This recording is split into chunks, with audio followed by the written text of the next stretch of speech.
Seriously, what the hell happens to sex after marriage? Hello? Anybody home? Feel anything? You still love me? Do I still turn you on? Why do you say I'm tired all the time?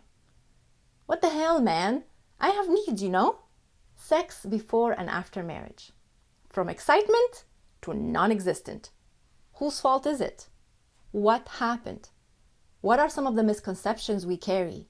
What have we been taught or learned by observing? I think it's about time we talk about this, and you will not be disappointed with this discussion between Mary and I. Come for a ride on the healing train. I'm Rania, your host, relationship coach, speaker, author, practicing energy healing modalities. I bring to you these discussions so we can heal, become empowered, and grow together. This content contains mature subject matters. Listener and viewer discretion is advised. To work with me, you can find me on www.r2rcoaching.ca. Want to be a guest on the show? Send an email to guest@healingtrain.ca.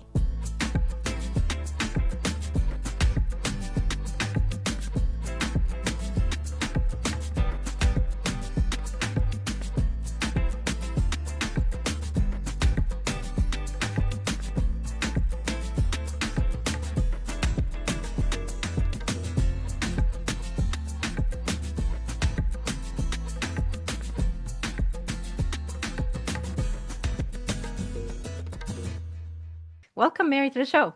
Hi, thank you so much for having me. Mary, if you just say who you are, where you're from, briefly what you do, and then we'll take it from there.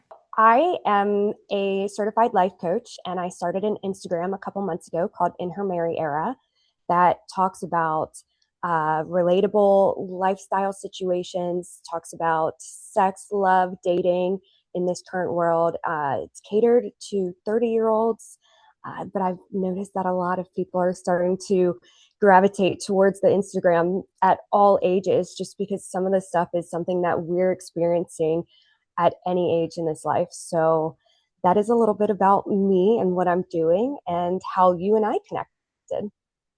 Absolutely, Mary. And this is what I want to share right now is that it was this one post, and I'm not in my 30s. I'm above that. I'm in my 40s. Mhm. But your post attracted me.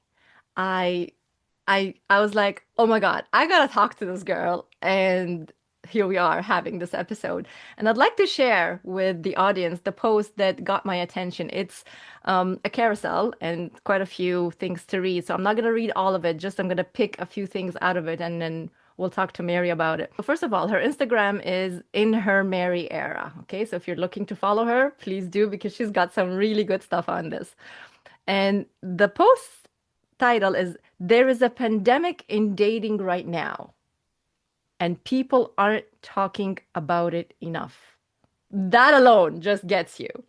And then the next page says dating isn't broken in just one city or within one community. It's not men are the problem or women are the problem. It's bigger, it's cultural. The issue is the patterns we are all repeating. And I'm not going to continue reading because, again, it's going to be a lot, but there's this one page that I want to bring it to your attention, and it says the real pandemic, the truth. People want love, real grounded love, but they've forgotten how to choose it, build it, protect it, or stay for it. Dating isn't dying. Our emotional skills are. And I'm going to mic drop it right here and bring it to Mary and ask her, what was going through your mind or what emotions were you feeling or what was happening in your life that probably sparked this post and you wrote it with so much passion and it was so genuine. It got so much likes and shares and it's incredible. Talk to us about this, Mary. So I am still baffled with how viral this post ended up going. And I can't say that it was written out of frustration, but at the same time, it kind of was. And that's because a little bit about my background. I got a divorce a couple years ago. I took a lot of time to myself. I started doing some therapy, started learning more about my own emotional skills and how some of maybe my childhood trauma had impacted my relationship and some of my relationships prior to my marriage. And I started dating probably about a year and a half to 2 years ago. And I started seeing the same type of struggles. I started seeing a lot of potential partners who struggled in communication, who struggled with being there emotionally. And I saw patterns from them that I once suffered from. And it wasn't until after I got my life coaching certification and started this page where I really started listening to some of these other people that were reaching out to me saying, I'm having an issue with this, or this is happening with my partner. My partner just is avoiding me. I don't know what's going on. I keep trying to meet people off of dating apps, but then I just get ghosted. I met someone a couple weeks ago who brought up how he's only ever been ghosted. He's never had an actual conversation from somebody saying, I'm not interested. And he thought that that's just how it was. If there was an issue, you just ghost the person. And so, with a lot of my own experiences and some of the experiences of people who are reaching out to me, my peers, some of my followers, I started putting together some of these pieces of there's a real issue with dating and connection in this world, this era. I started putting bits and pieces together because there's a lot of people, especially online, who will blame one gender or the other. There's a lot of people that are out there, I hate all men, I hate all women. And that's why I wanted to specifically say this is not a man versus woman problem. This is way bigger than that. And it comes to a lot of the overstimulation. It comes to burnout. It comes to the endless options that we're receiving because of technology. I mean, everything's just at our fingertips now. And that's where I was like, this is a true, and I liked the word pandemic, right? I Because actually love that word that. I love that that you use word the word pandemic. It fits it's it perfectly. right, and it's I know that this is more of like an epidemic, right? But pandemic, because of COVID a couple years ago, I mean, that word is powerful now. It's powerful. And I wanted something that was going to provoke emotion in people because it is so emotional. And on one of the slides that you were mentioning earlier, where I put dating isn't dying, our emotional skill sets are, I mean, that right there was where everything I needed to say everything I needed to in that post alone, because that's really what it comes down to. We are able to put band-aids on everything these days, and we're losing ourselves, we're losing connection, and we're losing those emotional skill sets that we once had. And Mary, that brings me so beautifully. You just set it right up into the topic that I wanted to Amen. talk today about with you, which is about sex in before marriage and after marriage and how things change and how it affects our relationships. We don't even realize how much it does. I want to talk about what really happens. Like I know you were mentioning dating right now, but dating seeps right through into marriage itself. What changes after marriage, Mary, in your perspective from the people that you've talked to, whatever? What changes after marriage? There are so many caveats that go into this question. This is a great question because so many people notice that there is a big change, whether it's marriage or long-term relationships. It goes from a like mysterious type of situation where you are spontaneously having sex with a partner, getting to know them. There's mystery there, and then the real world comes in, and sex then becomes an emotional type connection as well. And so it can change easily when you start having to co regulate your nervous system with a partner, and one of you is not regulated and doesn't know how to regulate yourself. And then you have the outlying factors of kids, schedules, work. There's just so much going on that can really turn our cortisol levels just so high up. And with that, it can really change long-term sex. I'm thinking, Mary, I was just thinking the other day, even from my own personal experiences, when you're dating and not living with, there's no cohabitation with the person that you are being sexually involved with, dating, the sex is very exciting. There's a chance to miss each other, right? You want to be together. So the sex is actually awesome during that time because there's all these factors, right? And maybe even you tease each other on the phone sometimes or by messages and this and that. So all that is a buildup so that when you do meet, it's like you're excited and it's beautiful. But then say you live together, yes, even if you're not married officially, let's just cohabiting, right? And then there's the marriage dynamic where we're together all the time. The point is that you're in each other's face all the time. So the factor of missing each other isn't there anymore as it used to. Not saying that you're not turned on. You could still be turned on, but again, that excitement that was there before you were living together is no longer there. You don't have a chance to miss each other, I think. What do you think about that? Oh, I completely agree with you. There, when you're starting to cohabitate, oh my goodness, there's so many things that you're having to get used to.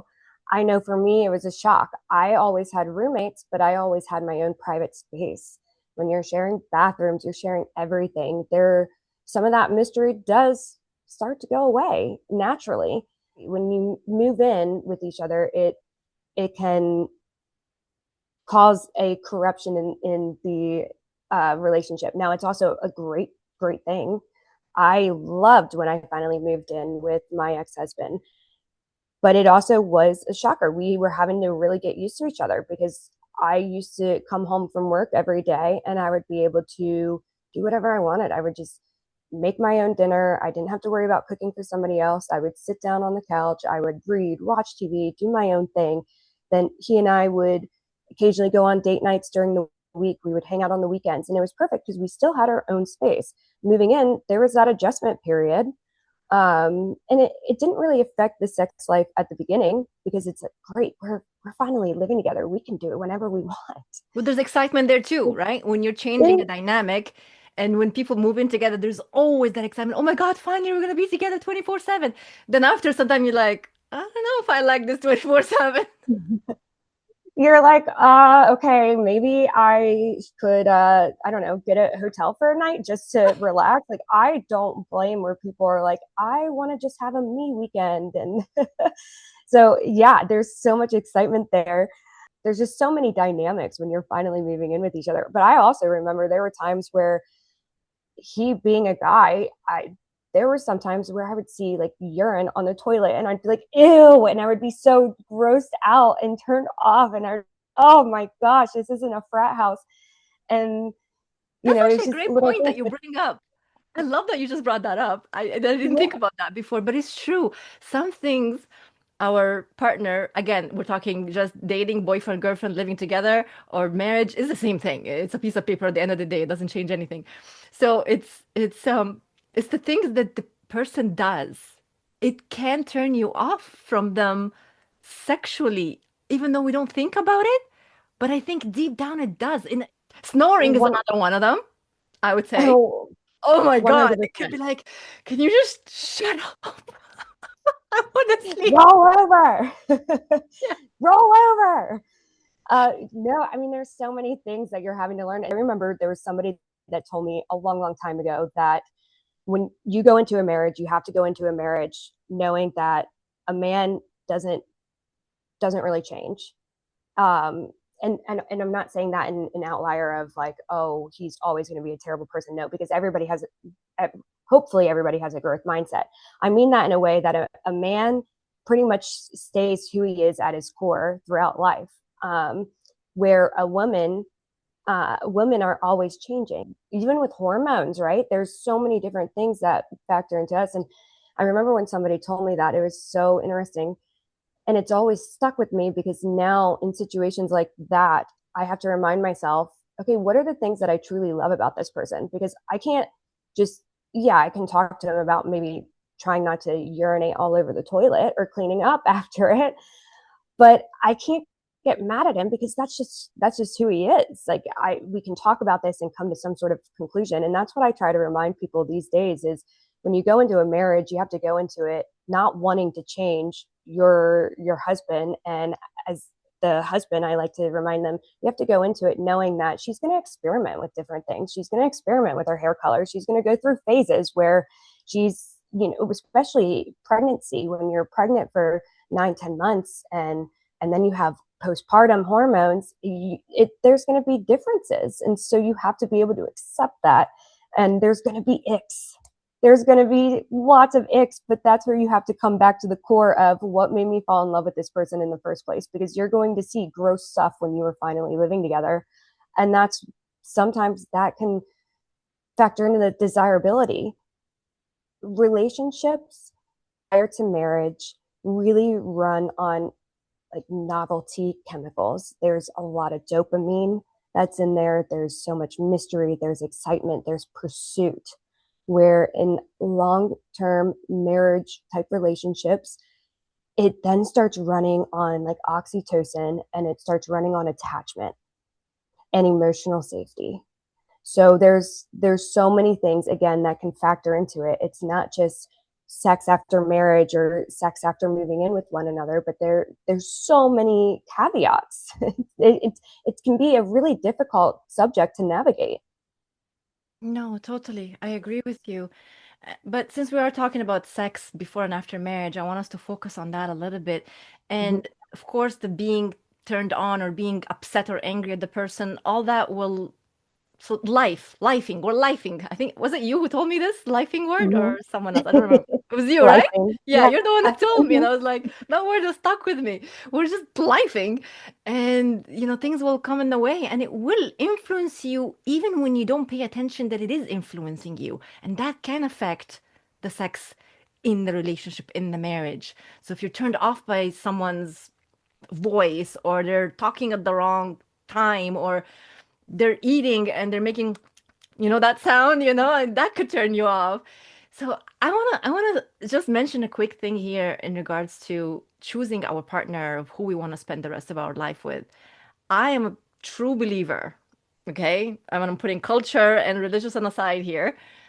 I'm a true believer that we must live with someone before we decide to tie the knot and make that commitment forever.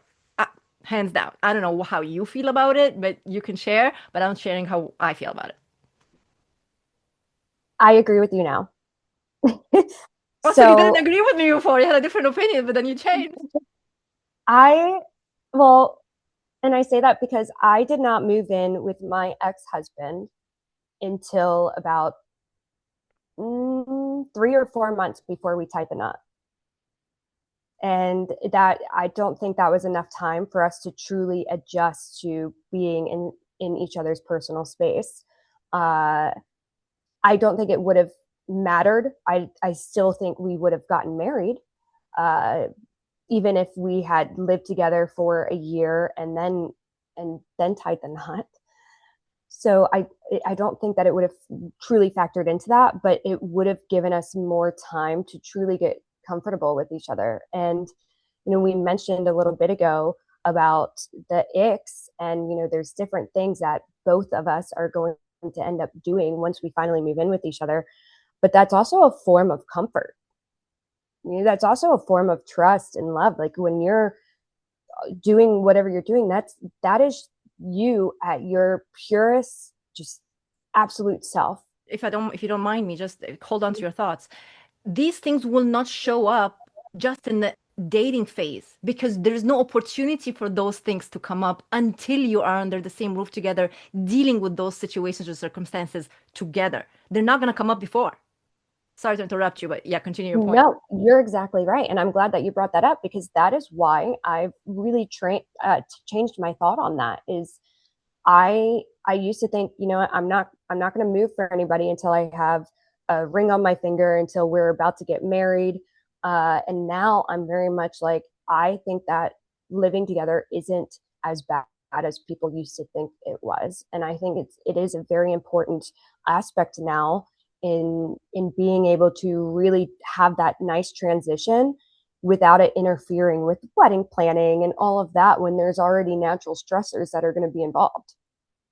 Totally, totally. I believe living together is part of making sure that you are compatible. Compatibility ticks that we do in the very beginning are basic compatibility checklist. The real compatibility happens when you're under the same roof together, lifing, as you said. I just love that word. Yeah. I 100% agree. And, in the beginning of relationships, there's so much chemistry, especially when you are having sex with one another. There's just natural chemistry continues to be built. And sometimes you overlook the actual compatibility aspect. And so moving in with one another, and like you said, going from the baseline of compatibility to the real things of life, when you're actually co-regulating your nervous systems together, when you're raising children and you're actually a team having to face life together, that's where the actual compatibility comes into play. Mm. I'm glad that we talked about these points. These are amazing points. But I want to talk about something now, not very pretty. And really, it's summed up in two words: sexless marriages. Ouch. I know that hurts, doesn't it? Just when you hear it. Oh, it does. It's out there. It's out there, ladies and gentlemen, and it's happening. And it could be you, the one listening to us or watching us right now. And I did a little bit of research on this and I wanted to get some numbers. And then I came across a blog, I guess, for someone who's actually a fellow podcaster whom I've never met, never spoken to. And if you don't mind me, Mary, sharing some of my findings, I'm just going to go through a few things here. It's Oh, on this please do. website. So he is Michael Foreman, the author of Dark Fiction and Drama. I just want to make it clear that whatever I'm going to be saying here is full credit to this person. And his article says, "What are the sexless marriage statistics?" That's the title of his post, and it just really begins by a question: how many couples are in sexless marriages right now? Whew. All right, I'm gonna get into the nitty-gritty. I'm not gonna read the whole article because it's a little long, but I just want to say a few things in here that I've that caught my attention. So he apparently has this podcast where he grabs some numbers, and some of the numbers he's gotten, he says he's got 76.5% of his visitors to his podcast are aged between 35 and 59. 7.9% are aged 23 to 34, and 6.5% are above 60, and 22% below, sorry, I apologize, a very few percent below 22 of age. And these are the numbers for sexless marriages that he had found based on age. The other point I wanted to bring up, remember, not everyone who is in a sexless marriage does online searches for this kind of content. And of those who do, fewer listen to podcasts. These numbers simply represent a small but well-screened cohort moving around the internet, looking for answers to a problem not spoken of in open spaces. That got my attention. And then he goes on by saying that similarly, when we look at some of the statistics, and he quotes the statistic where he got it from, we're only seeing the results of respondents who agreed to share their intimate lives with strangers on a questionnaire. Some lie, some exaggerate, others abstain from revealing gritty details. Some vote more than once because they have their agendas. And the numbers get further skewed if one half of the couple chooses to tick the box that says we have a sexless marriage, but the other does not. This alone takes 100% statistics and halves it right away. So it pretty much explains how even our statistics isn't completely accurate. Now, Michael apparently also went through a divorce himself because he had a sexless marriage, and he kind of sums things up at the end. His podcast is called the Dirty Rabbit Hole Podcast. Again, I don't know Michael. I've never spoken to him, never had any dealings with him, but I just found his article and it really intrigued me. And I'm going to end with this. He says that there are 5 clear choices ahead of you when you have a sexless marriage. I'm just going to list them right now. Suck it up and live without sex for the rest of your life. Go to couples counseling to bring sex back to your marriage. Sometimes it works, sometimes it doesn't. That's just me adding it in there. The third is divorce. A lot of people do that. Fourth, have an affair. Again, a lot of people do that. And five, open the marriage. I don't know the statistics on that one, but I do know it does happen. And again, I want to reference where this information came from. The website is michaelformanwriting.com and the article is Statistics for Sexless Marriages. I just wanted to make sure I credit that 100% so it doesn't come back to bite me in the future. All right, Mary, I'm bringing it back to you. Tell me, now that you heard me, just read out some of that information from our fellow podcaster. It hits hard. I'm also not very surprised about some of those numbers. Part of me wonders if it's even more, even higher now, like when this actually was studied. And I'm also not surprised by his ending with saying how to fix it. You either deal with it, you do couples counseling, some have affair, divorce, open up the relationship. One thing that I think is missing is communication. Communication is huge in this type of aspect. When you're not feeling safe enough to even open up your body to your partner, most people, and I read some of these studies, and I'm not going to quote them because I can't say it off the top of my head, but I have read multiple studies that have said that there's such a lack of communication, and that some couples on average will wait about 6 years of a sexless marriage or a diminishing sex life within the marriage until they finally bring it up. But 6 years, that's a lot of resentment that starts being built up, a lot. And so it doesn't surprise me where some people just end up getting a divorce or especially having the affair, because when you have a safety net of a partner that's still helping you raise kids, it's kind of easy to go out there. And I'm not condoning affairs whatsoever, but I understand it. I understand how somebody would feel like that's one of their only choices, because they still love their partner, but they're not having their needs met. Yeah, let's talk about why do people have affairs? I mean, if someone is fulfilled in their relationship and feel complete about it, they're not gonna look outside unless it's a sex addiction and you're just, someone that just loves to have sex with different people and you don't believe in the monogamy. That's a different story, right? That's a different story altogether. But generally speaking, either the male or the female, because we're not choosing sides here, it's either of them can go in and have an affair. Why do they do it? There has to be a reason that made them do that way. Again, we're not saying that's the right thing to do, but we're just looking at the cause. They're obviously not happy. They're not being fulfilled. And there's many reasons, but communication definitely is one of them. But why don't they talk about it though? Like that's the next thing. What stops them from talking about it? What makes them go on for 6 years, as you're saying, before they finally say something? Embarrassment is one of them. Uh, Not wanting to show that vulnerable side, thinking something's wrong with them, not wanting their partner to think that there's no desire left. There's so many things that go into why they don't communicate, and then why somebody will end up going and having the affair. So those are some of the points of well, why aren't we communicating? Well, a lot of it comes down to that. When it's been so long, it's it's kind of embarrassing, like, oh, I don't really know how to just open myself up again physically. That was the case for me.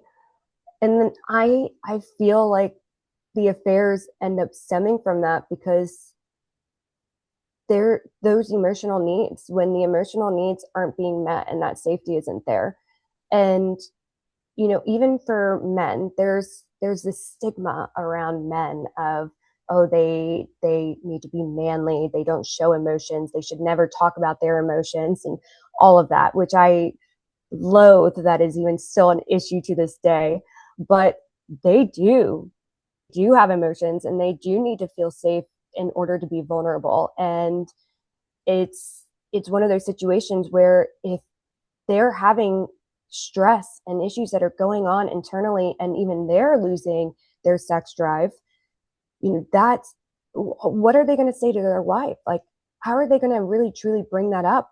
Especially because us women have a tendency, and I'm saying this because even I was prone to this during my marriage of when they would come and or when he would come and bring something up to me, I would get defensive.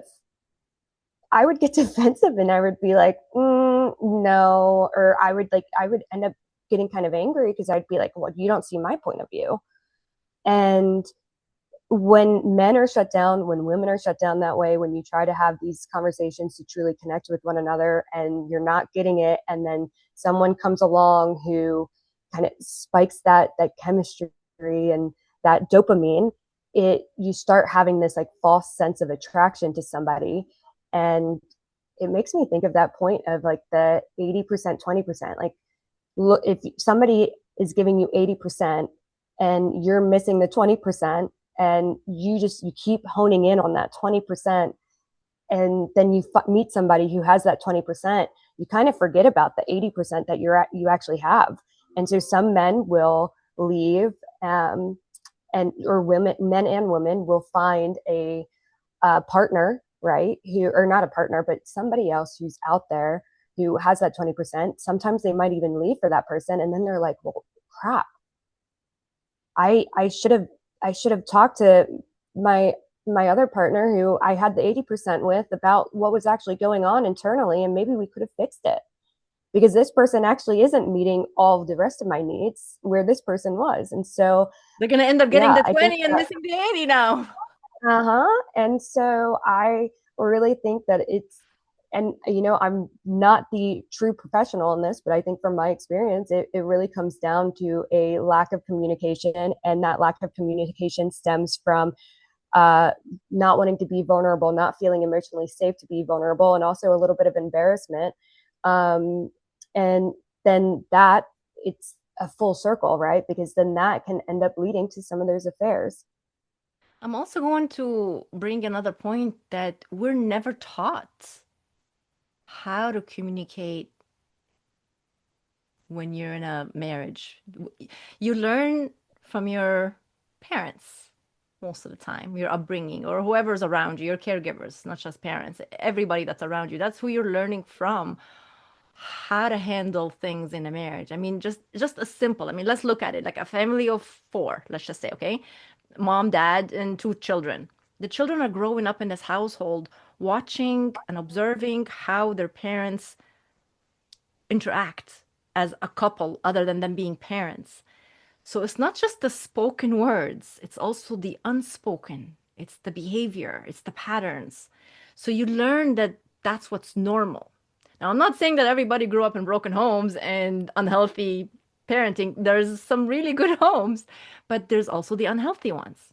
Then there is the lack of parenting, proper parenting from the mom or the dad to speak and educate their children about sex, about marriage itself, about expectations, and the whole thing.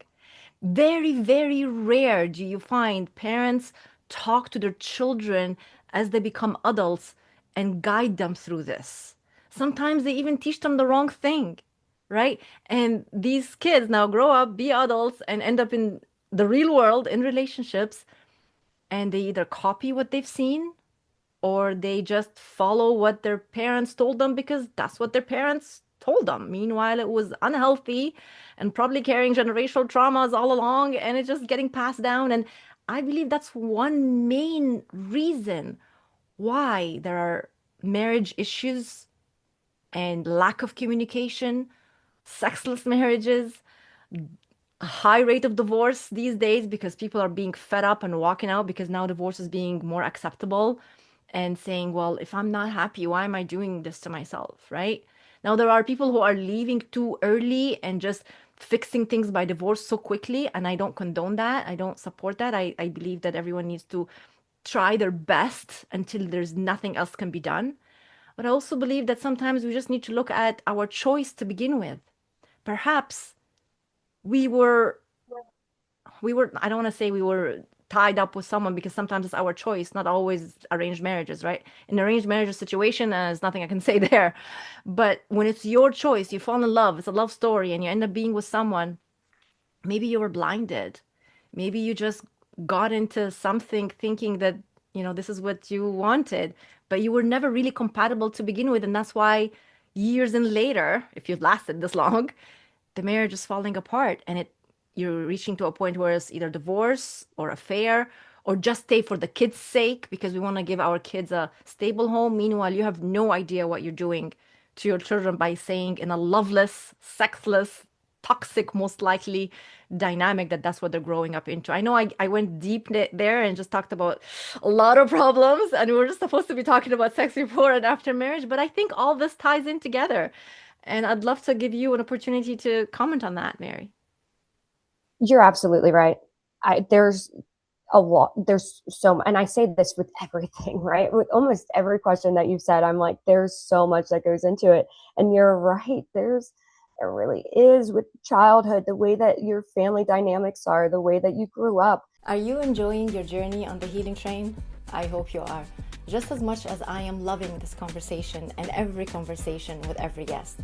We are talking about sex, relationships, becoming empowered, and yes, healing too.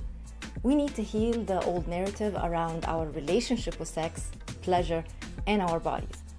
A lot of work goes into these episodes, and I would love for more people to find this.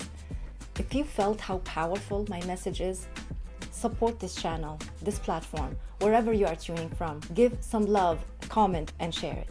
It only takes a few seconds to help this show and help me reach more people. Thank you. For me, there was a lot of childhood trauma from my parents getting a divorce, and they are great friends now, and they have such a great relationship. So uh, I'm thankful for that. But I used to always say to all my friends and family, oh, I got out scratch free. It didn't affect me. It didn't affect any, like I'm fine. It never bothered me. Well, it wasn't until I was getting a divorce and I was looking inward at some of my own actions where I realized I'm never actually going to have a healthy relationship, because I do have resentment towards my parents. And uh I was also a middle child, so sometimes I was overlooked a little bit, and I would get myself in trouble. I would do really dumb things when I was younger, and I I just never learned until after my divorce, when I said, "Mary, you're going to have a very healthy relationship, but you're not going to have one unless you truly go inward and figure out where some of these resentments and where some of these triggers and some of this emotional pain really stems from." Everybody should have a growth mindset to always become better. And I bring that up because I'm still not perfect, but I'm now self aware. And I feel more confident bringing situations to somebody else's attention without blowing up on them about something. If, somebody, I have a date planned with somebody and they cancel last minute, instead of being like, oh, well, I just knew this was going to happen. Instead, being like, that's okay. Ball's in your court if you actually want to see me, and kind of, hanging up. So I think when you do look inward, you're able to really identify things much more, which can make some of those hard conversations a lot easier. But something I do really want to point out, because we haven't said this yet, is that a lack of frequency of sex in a marriage doesn't necessarily equate to an unhealthy marriage. And I really want to point that out, because I don't want some of the listeners or people that are watching to think, well, we only have sex twice a month. We only have sex once a week, or, thinking that there's some sort of number that they should be hitting for a healthy marriage and a healthy sex life in their marriage. That I just really want to touch on, because there are studies that show it's after marriage, sex isn't so much about the frequency anymore as it was beforehand, but it's more about the actual um, rebuilding that you're doing with one another. It's the emotional connection that you are having. And so it's not so much of, oh, we have sex 8 times a week every single week. It's more of how much are you truly bonding when you're having that sex. I don't want to You cut know, you off, but I'm just laughing here because I'm thinking if you're having 8 quickies in a month, it's not real connecting, it's not real bonding, it's just yeah, quickie. yeah. So, you and I had one time talked about this experiment that Cosmopolitan magazine wrote about years and years and years and years ago. And it was about couples, married couples that did a 1 month of having sex every single day. And some of the findings were crazy to me because for the longest time I thought, oh, that was the way that they rebuilt their sex life. That's the way they rebuilt their marriage. And it actually came down to the fact that in for some people it did, but for others it wasn't about the frequency. And that's why it did help, because it was truly about the emotional connection. Both partners went in wanting to connect with the other partner.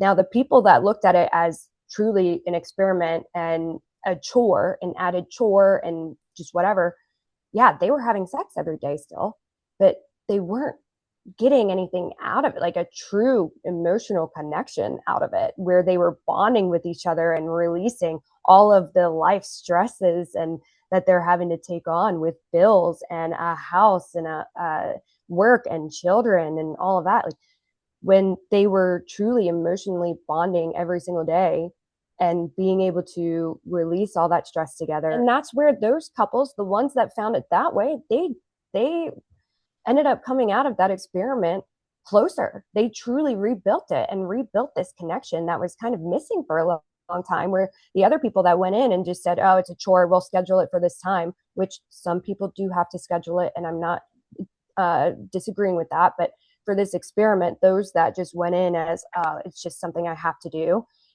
it didn't really change anything. So frequency doesn't always equate to the healthiness. It's more of like the quality over quantity. I know it's a cliche, but it fits right in. It fits right Mm-hmm. in to say that. Yeah. So while we're on that subject of finding ways to reconnect, and other than this beautiful experiment that I think is an invitation now from me and Mary, Rania and Mary are here inviting you people if you're having some issues with your sex in the marriage, maybe try to do this on your own and see if you can do this every day somehow and see if you reconnect. But other than this experiment, any other tips or ideas to bring back the spiciness after a couple of kind of let life beat them down and there's distance between them. Life is happening, there are kids, responsibilities, stresses. I mean, we all have them. We're living through them day by day. It's not going to go anywhere. It's not going to change anytime soon. It's just how we respond to it and how we handled it. And each home will deal with it differently. Each dynamic is different, and there's no one size fits all. We're never ever saying that this is the way to do it. There is no one way, right? You just have to find the way that suits you. But while we're talking here together, might as well just figure out some other ways. Can you share some?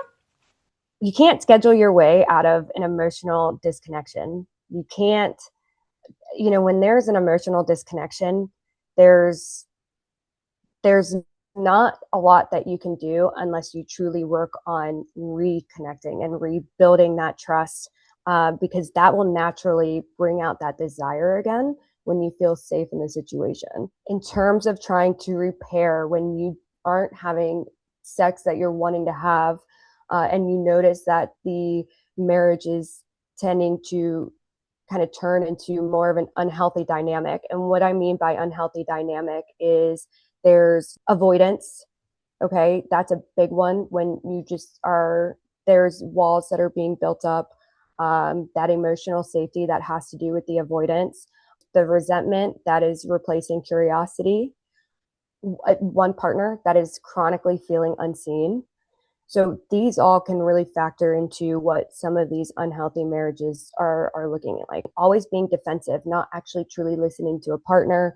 When sex turns into more of an obligation, that can be, a sign of unhealthiness. Now, again, I want to point out that there are situations that it does have to be scheduled. Life is very, very busy. So, um, if you're scheduling it and you're still truly connecting and actually wanting to do that, amazing. But if you're only having sex with your husband or your wife out of obligation, you're not actually um, truly aroused. It's like you're doing it because you just have to do it.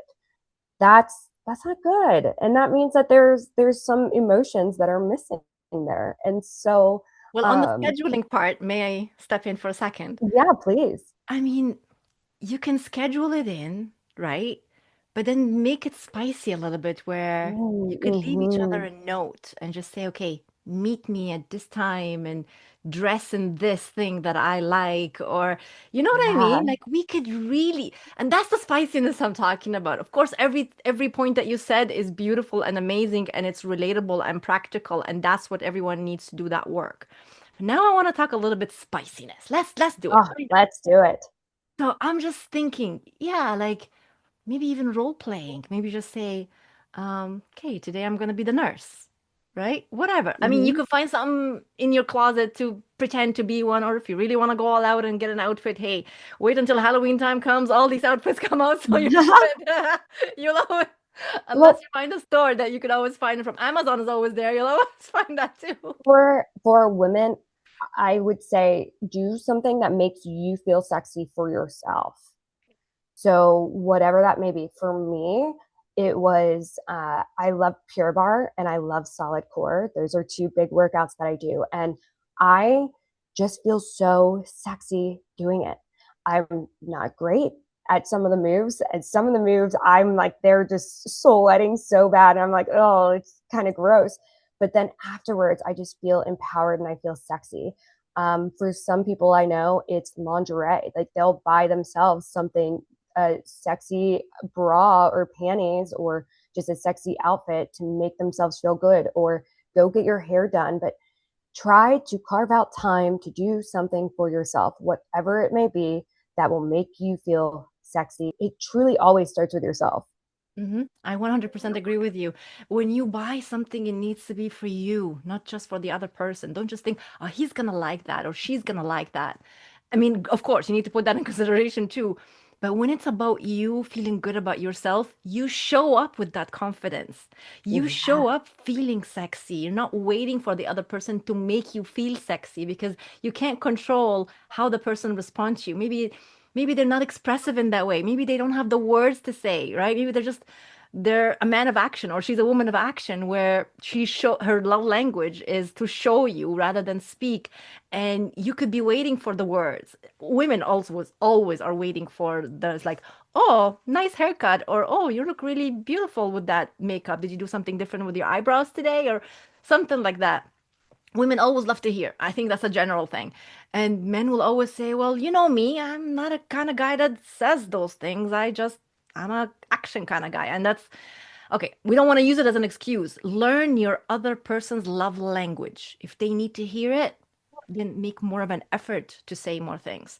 If they need showing, and do whatever that it suits the scenario.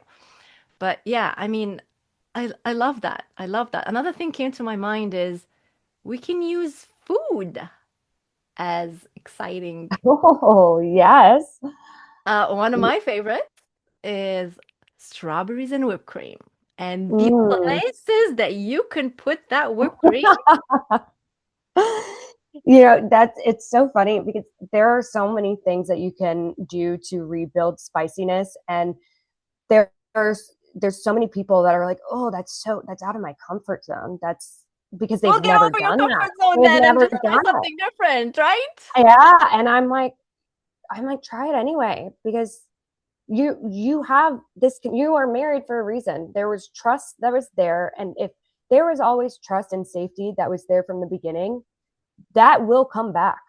That will come back. That if there was true love, true trust, and true emotional safety from the very beginning, that doesn't just disappear. It doesn't go away and never comes back. It might kind of slowly fade a little bit, but you can always bring that back. And that means if you have those three things, you can try new stuff, and you might feel weird at first and it might feel really different, but once you start gaining that connection again and you start gaining that trust again and that emotional safety, it's going to be like, oh, this was kind of fun. Like, maybe what could we try next? And you know what? Maybe you don't like it. And if you don't like it, it's that this is the perfect opportunity to have a great conversation. And when you're having those conversations, my biggest thing is to listen and try not to get defensive, to truly hear what your partner is having to say and say it in a civil manner. And if you're getting really pissed off, if you don't like what you're hearing or you feel yourself getting defensive, say, I really want to listen to this and I really want to hear you out, but I can feel myself getting angry about this. Can we have 30 minutes? Can we have an hour? Don't just say, I don't want to deal with this right now. I have too much going on. Don't say, I don't want to talk about this. This is stupid. Or, don't disregard the person. Don't say, you didn't feel that way or whatever. Like, if they're coming to you about their feelings, listen and don't get defensive. That will also help a ton. Now, there's some tips about communication. We're back to communication again, and Yeah. Mary seems So to be an communication expert at this. it has to do everything with sex. And that's something that, well, for me at least, that's something I really learned is like, it's all about communication. And it is because if you have proper communication, you're able to say what feels good, what doesn't feel good. You're not going to sit there and be having sex with your partner and faking it or pretending because you want to please them. Like, when you have proper communication, you have that trust to say, this doesn't feel comfortable, or this feels really good, or, I like it better this way. Everything comes down to proper communication, and that's where our emotional skill sets lie, which comes back to the whole dating post that I made in the first place. Is emotional skill sets really rely on proper communication and proper understanding, and that really is the first stem of connection with people, is being able to say hi and not hide behind a screen and not put a band-aid over something. So I think communication is truly the heart of healthy relationships and healthy sex. I agree with you 100%. And I Mm, also feel that we need to bring up one very important point before we wrap up our discussion, because we can go on and talking about this all day long. I know. It's just, it really bothers me that after all of the knowledge that we have and how advanced we are, that somehow, some way, the woman always end up getting blamed for the failure of the marriage, of the sexless marriage. And we mentioned it earlier that the woman goes through so many changes, her body, hormones, with kids, stress level. And so does the man, so does the husband as well. He also goes through a lot of stress having to deal with that, right? Having a baby cry all night, but yet he has to get up and go to work. Well, he's like, well, you're off. You're on maternity leave, so you can sleep in anytime, but it's not true. She can't sleep anytime. Sometimes she has to adjust her sleep based on the baby's sleep and all the other duties that she has to do. So being at home doesn't necessarily mean that you have it easier than the person going to work. And sometimes it's the other way around. It's the dad that ends up staying with the baby and the mom goes to work for whatever dynamic it works for them. It could be financial reasons. One is making more than the next and more than the other, I should say. And it makes sense that way. So depending on your dynamic, there is no right. Again, there's no wrong. It's just that we need to be mindful of working together and not putting blame on the man or the woman. And really, I needed to stop. I want this madness to stop with making it the woman's fault, that you're probably not pleasing him. You're probably not doing this for him. Well, what about what he's doing for her to make her feel wanted, desired? It's not a button you turn on off where it's like, okay, let's do it now. Okay, now it's not a button, right? And again, it goes back to your communication and talking with each other. And sometimes it's just being intimate without the sex part. It could just be simple touches, simple kissing, simple hugging. You know what it would, how much of a difference it would make when she's been tired all day with the baby, even if it's like a toddler, let's say, and he's at work and he comes home and he comes and he wraps his arms around her and Mm-hmm. just tells her, I missed you. How was your day? It must have been tough. Talk to me about your day. Instead of him expecting that he wants to come and blah, tell her about his day and everything that happened at work, maybe listen to her first. And then at that point, it's giving her now the chance to speak. Mm-hmm. But after she's done, she's gonna be like, well, how about you, honey? How was your day? Right? And there's the Mm-hmm. communication right there. But somebody has to start. If everyone is waiting for the other person to start, nobody's starting. And that's when distance Yeah. happens. And it becomes about, okay, what are we gonna eat? What should we do? And it becomes about the things that just the action that needs to be done. And you forget that you're in partnership. You forget that Mm-hmm. there's emotions, that there's more to this relationship than just lifing. I'm bringing that word again, right? All the obligations that you have going on. Take a moment, maybe before you go to sleep, just a simple kiss. Even if someone is in the mood and the other person is like, I'm really tired right now, I don't feel like it. Okay, it's gonna upset you because probably you were turned on and you were ready to go, but okay, go take a shower. I don't know, do what you gotta do. A cold shower will do it. But I mean, respect that the other person isn't ready for right now, and then don't make it a big deal and don't make them feel bad about it Yeah. because I believe that's what happens. I But believe. also, don't use tired as an excuse for months and months and months, weeks and weeks and weeks, because we are all tired. And I can only imagine if I'm this tired and I don't even have children, I can't even imagine somebody who is married with children and has a full-time job. I mean, that's a lot to navigate. But if you're always using that as an excuse, it's almost as if there's some an underlying issue that you're not communicating. Oh my God, thank you for You saying know, that. like Beautiful. Yes, uh, that's exactly what it is. It is an underlying mm-hmm, issue. yep, that you're not bringing up. But I do want to point out the making out because you brought that up. You know, give small kisses, make out. Making out is such an underrated sexual act. It's one of my it's I think it's one of my favorite things to do, and I think that more people should do more of it because it can be hot and steamy, and it is, like I said, it's very underrated. And it doesn't always have to lead to the actual sexual Mm-hmm. interaction. Sometimes you can just get pleasure in being in someone's arm. Maybe in the last half hour of the day when you're right before to crash, you're watching a movie together and falling asleep together and watching a show or whatever it is, holding hands or just being in each other's lap. You know what I mean? Mm-hmm. Or just like whatever. Like just find creative ways to be intimate without making it all about the sex and the release of the hormones that we're all like waiting for. It's all about the release. Like it's not always about the release, right? And I know Yep. maybe men's anatomy is different than women and it operates differently. I get that. I totally have to say it's not the same. For us women, we can just get satisfaction from kisses, right? And Mm-hmm. being hugged and feeling the emotional intimacy. Not that we don't want it as well and need it as well, but there's a time and place for everything. And let's not blame each other, man or woman, for that matter. And I really Yeah. want to bring that up because No, it's I agree. I have heard a lot of times in these last 3 years that it's well, she wasn't doing this, exactly what you said, where it was the woman that was getting blamed for the sexless marriage. And I just want to remind everybody that desire is relational and it's co-created.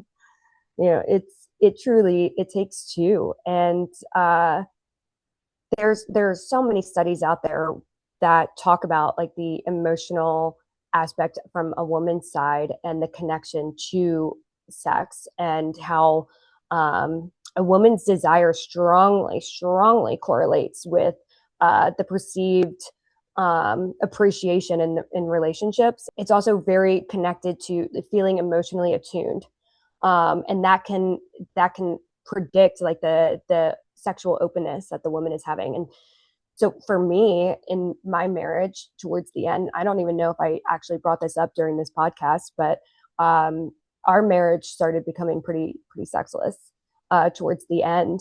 And a lot of that was because I wasn't feeling seen or appreciated. And then he wasn't feeling loved because I wasn't touching him.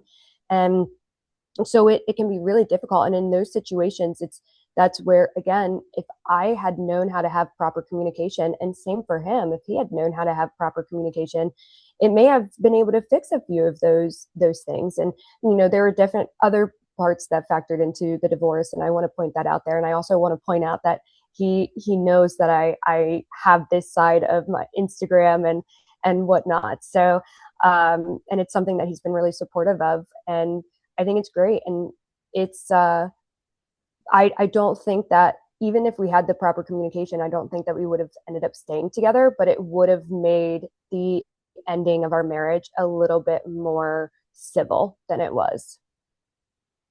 Thank you for sharing that, of course, and Yeah. sharing your personal story. It's not easy for people always to do Mhm. that, and I appreciate you for doing that, for coming on Yeah. here and having this discussion with me, talking about the sex dynamic before marriage, after marriage, what happens in between, and some ideas and tools to bring back the spiciness, and maybe even Yeah. we talked about some statistics and studies and an invitation here to everyone to try something new and be a little bit out of your comfort Yeah. zone. And I would love for people to reach out if you're listening to this and you're in a situation where you're not having sex as frequently as you would like, or you feel like maybe you're in an unhealthy marriage, or the opposite. If you've been married for a long time, tell us what you've done that works. DM us. I would love to hear your stories, and maybe we can do a part two at some point where we kind of discuss what some people have given us. I think that would be so fun. What do you think? I love that idea, Yeah. actually. So tell us your DM for Instagram. Yeah, so if you guys want to DM me and let me know what's going on with your sex life, good and bad, please feel free. It's at In Her Merry Era. Everyone, you know how to find me. You can reach me at guest@healingtrain.ca, hence the Healing Train podcast that we're on today. I love that idea, Mary. That was great.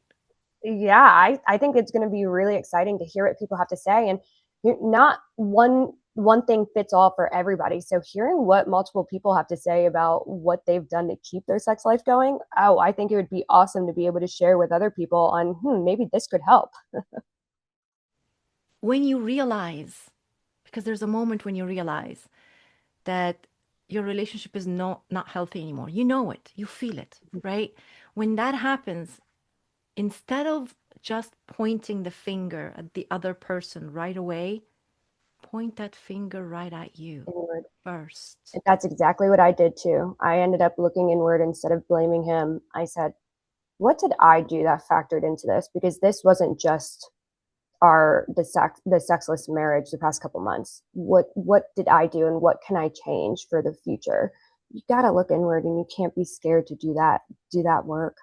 Um, and then I actually wrote down some little like one-liners to end. If you would like me to Oh my share God, I for love some of that. That's the a nice listeners. surprise. You didn't tell me. Um, Sneaky you. You I didn't know tell me I you was were doing keeping this. I kept that hidden until the very end, but I love it. I love it. um, The floor is yours. these are things that I want people to remember, and you can write these down if you want to, just so that they stay with you. But there's foreplay starts in the nervous system, not in the bedroom. You can't have high cortisol and high libido at the same time.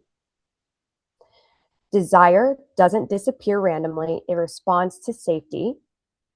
More sex doesn't fix disconnection. Connected sex fixes disconnection. That one's my favorite. I didn't lose desire, I lost emotional safety. And marriage doesn't kill attraction, resentment does. And long term love requires intention. Early love runs on instinct. And those are my closing thoughts. Marriage takes a lot of work, and the sex within marriage takes a lot of intention, and it's not necessarily the marriage that is killing the attraction, the long-term relationship that's killing that desirability. It's the resentment that sometimes starts building up, and when you're not communicating that for 6 years, which that one study had said on average, that's 6 years worth of resentment is a long time to try to fix things.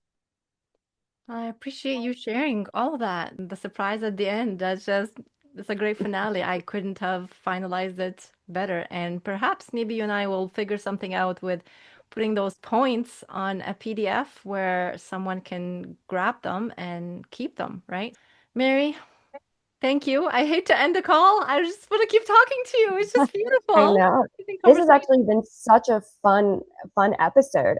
There's so much that goes into it, everybody. So if you're listening to this, please remember that there are so many caveats that make a happy, healthy marriage and that also make an unhappy marriage. And sex is just one of those small points that factor into a huge thing. So please remember you're not always in the wrong here. Thank you, Mary.